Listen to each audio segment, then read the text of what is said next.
उद्या असणार होती दत्त जयंती आणि त्याच्यामुळे इथे चालू होतं आमचं पालखी सजवण्याचं काम. आणि आम्ही मायलेकी तर जास्त उशीर थांबलो नाही, कारण थंडी पण भरपूर होती आणि नित्याला सुद्धा झोप आली होती.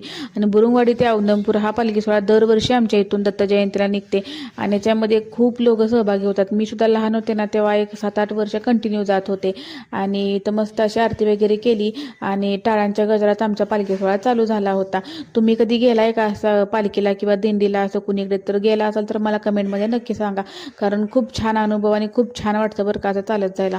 आणि मार्गशीर्ष महिन्यातला दुसरा गुरुवार असल्यामुळे इथे मी सकाळ सकाळीच पूजा मांडून घेतली होती, कारण संध्याकाळी आमच्या इथे जन्मोत्सवाचा कार्यक्रम असल्यामुळे संध्याकाळी काय जमणार नव्हतं. त्याच्यामुळे मस्त अशी सकाळी पूजा वगैरे मांडून घेतली. आणि आम्ही सुद्धा जाणार होतो औदंबूरला, कारण आम्हाला पायी जाण्यानंतर काही जमलं नव्हतं, कारण ह्या मुलीला घेऊन जाणं आम्हाला जाणं काही शक्य झालं नव्हतं.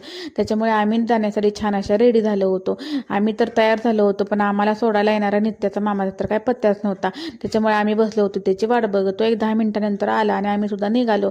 आणि तिथे गेल्यानंतर ना खूपच गर्दी होती, कारण मार्गशीर्ष महिन्यातला गुरुवार आणि दत्त जयंती हे दोन्ही एकाच गुरुवारी आल्यामुळे नाही तर खूपच जास्त गर्दी झाली होती. आणि दत्त मंदिर तर खूप छान असं सजलं होतं. तिथे पण गेल्या गेल्या आरती चालू होती. आम्ही ज्या टायमिंगला गेलो होतो त्या टायमिंगला तिथं आरती चालू होती. मग आम्ही आरती झाल्यानंतर पायी दर्शन तर काय घेतलं नाही, मग दर्शन घेऊनच आलो, कारण गर्दीच भरपूर होती. आणि आमच्या पुढे आलेली आमची पालखी इथं पोहोचली होती. मस्त असं आमच्या पालखीचं दर्शन वगैरे केलं आणि आम्ही गेलो होतो खिचडी खाण्यासाठी, कारण तिथे अन्नदान मोठ्या प्रमाणावर होतं. ज्यांचा उपवास आहे त्यांच्यासाठी खिचडी सुद्धा होती. मस्त आम्ही खिचडी वगैरे खाल्ली आणि मागच एक छान मंदिर होतं. नंतर मग आम्ही आता यात्रा पण भरपूर भरली होती, मग आम्ही थोडीफार खरेदी केली. आता मी यात्रेत काय काय घेतलं आणि काय काय नाही, किंवा मला ती वस्तू कितीला मिळाली हे तुमच्याशी मी मोठ्या व्हिडिओमध्ये शेअर करेन. तो व्लॉग तुम्ही नक्की बघा माझा. मग घरी आल्यानंतर मस्त फ्रेश वगैरे झाले. नित्या तर झोपली होती आणि सकाळी देवीसाठी हार बनवायचा राहिला होता. मग मी तो पटकन बनवला आणि देवीला घालून घेतला. नंतर आमची पालखी पण 4 वाजता माघारी आली होती.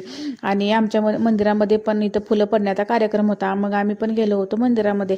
मस्त असं आम्ही पण आमच्या मंदिरामध्ये दत्ताचा जन्मोत्सव साजरा केला आणि घरी आलो. घरी आल्यानंतर आमची पूजा वाचायची राहिली होती. मग पूजा वगैरे वाचली, आरती केली आणि मठामध्ये जेवायला गेलो, कारण आमच्या इथे पण प्रसाद होता ना. म्हणून भेटूया नेक्स्ट व्लॉगमध्ये.